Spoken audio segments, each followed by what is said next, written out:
Hi, I'm Atkin from Atkin Guitars in Canterbury in the UK. I'm going to tell you a little bit about how we finish our guitars.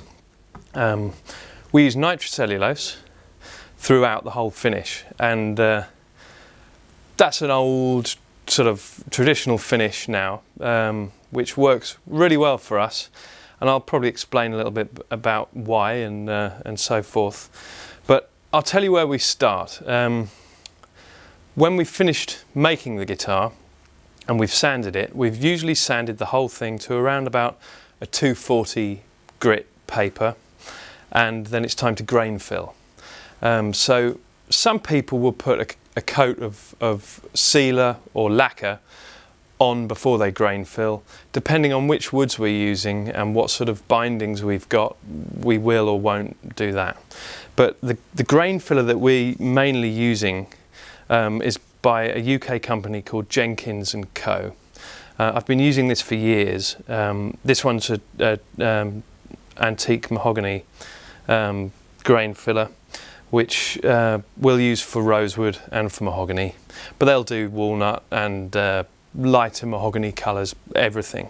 But so we'll put that in and we'll leave it overnight. So we'll just rub it in with like a cloth and then rub back before it, just as it's drying, to get most of the grain filler off, and then we'll start to in the morning we'll sand it back with 240, and then if it needs doing again, if it looks grain fillery, we'll repeat the process.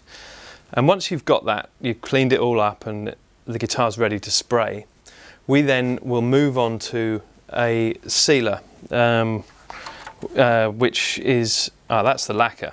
Oh no, that is the vinyl sealer. There you go, the vinyl sealer that Cardinal, which is an American company from California, which they make. And we'll put 2 coats of that on in about, I don't know, over an hour's break between. And then that's really thin. And at that point, if you're going to start sunbursting or colouring, that's when you would apply sunbursts, or when we apply sunbursts. Anything I'm telling you is not the only way of doing any of this, and it's important for you to realise that, and you try what works for you. But we know this works for us. So the next process is applying the nitrocellulose lacquer. Again, we're using a Cardinal lacquer, which we know works. It works in all sorts of conditions. I've put this in the freezer and I can't make it crack. I've done all sorts of things. I mean, it will crack in the freezer over a period of time, but we know it works well. So we'll mix this one with a little bit of thinner, which we buy here in the UK. And first of all, we'll spray 4 coats over 4 hours on the first day. We'll always be wearing one of these masks, which is an M3 mask. We call it the fly, just kind of reminds me of a fly face. But yeah, I can't remember what they're called, but you'll see those online. That works well with nitrocellulose, and we've got a spray booth, so we're extracting all the fumes all the time we're using them.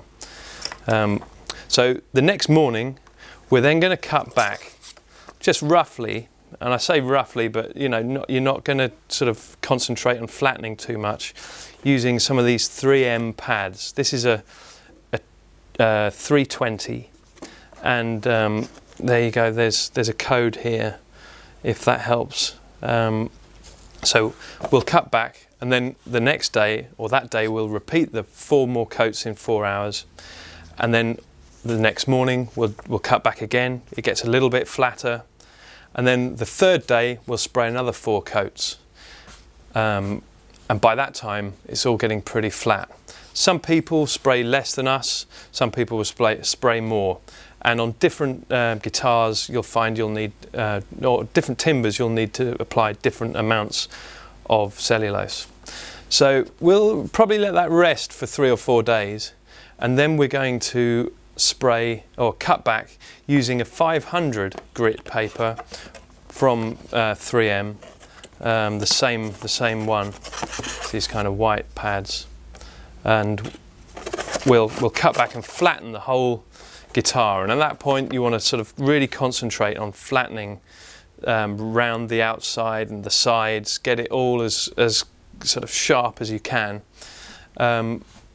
Again, using a block, you could use a cork block or a wooden block covered with cork. You just want to be careful when you're doing that.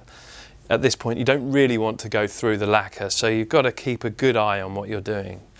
We'll then spray 2 thin coats all over the body and the neck, and that will then be the end of the spraying process.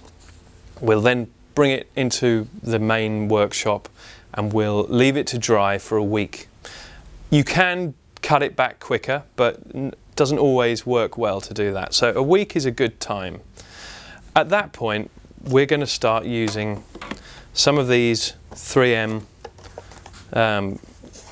discs, which are white. These are the ones that they're quite expensive. I think they're about £30 a box.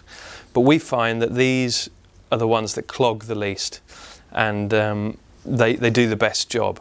And I'll use that wrapped around a block like this, and I'll go over the whole guitar. And you might find you use 4 or 5 of those on a whole guitar, just to flat it.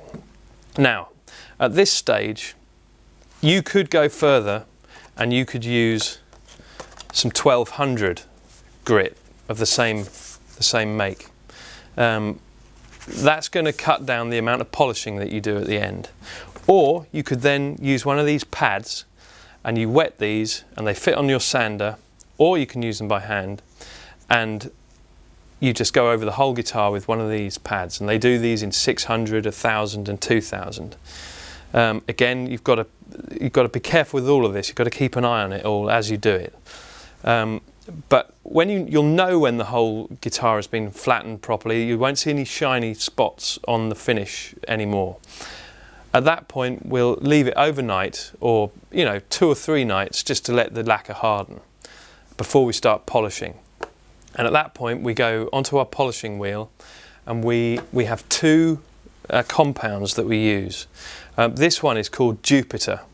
It's one that I've found, and I bought loads of this, and this is loads of different types, but this one works the best with the Cardinal for us. The Jupiter, it's available from a company. You can email me and I'll tell you who it is. I just can't remember where we get it right now. That will go on the harder mop of the 2, and we'll polish the whole guitar using the Jupiter. Then we'll switch to the Manzerna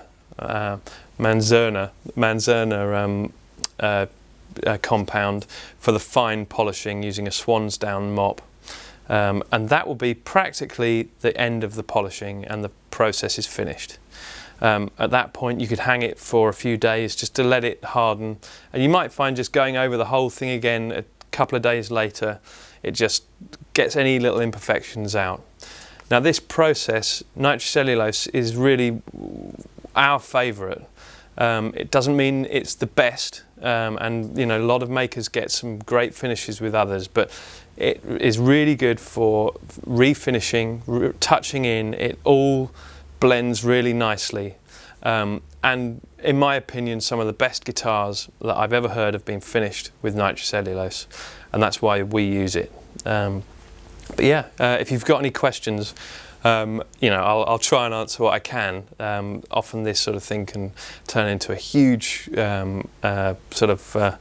question and answer type of thing, but I'm sure there'll be people out there who do it a different way, but this way works for us.